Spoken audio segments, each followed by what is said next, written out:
What are lawmakers and what are staffers telling you about when it's likely, if at all, we would hear from the former FBI director?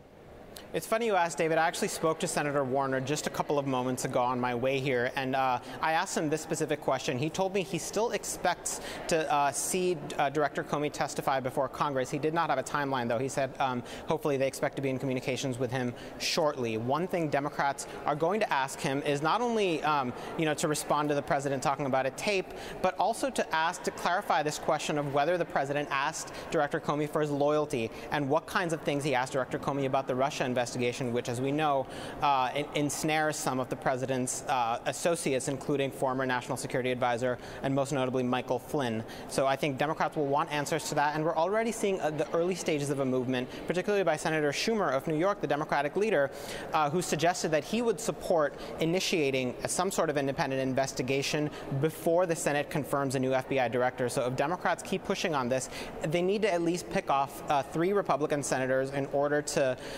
prevent the confirmation of a successor without this independent investigation, or they just need to pile on the pressure on Republican leadership to try to get them to change their minds on this. So far, Senator McConnell, the Republican leader, not budging on an independent investigation. He does not support it. Sahil, where are we in the process of picking that successor? The White House over the weekend conducting some interviews. The Attorney General, Jeff Sessions, involved somewhat controversially in that search for a successor to James Comey. Where do things stand? What does the White House say it's looking for in a new FBI director?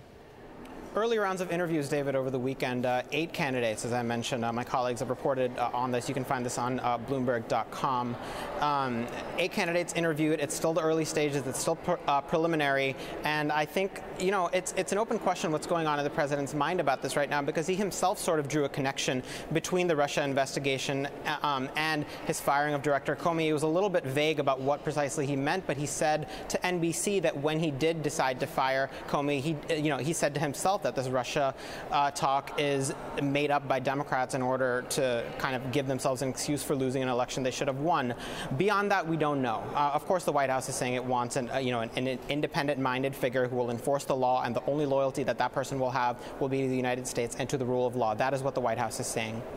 Let me ask you lastly here just about the degree to which this is weighing on the president's agenda. Many people celebrating Tax Week or Infrastructure Week, trying to put the focus squarely on domestic policy and getting that through both houses of Congress. To what degree is this distracting from all of that on Capitol Hill?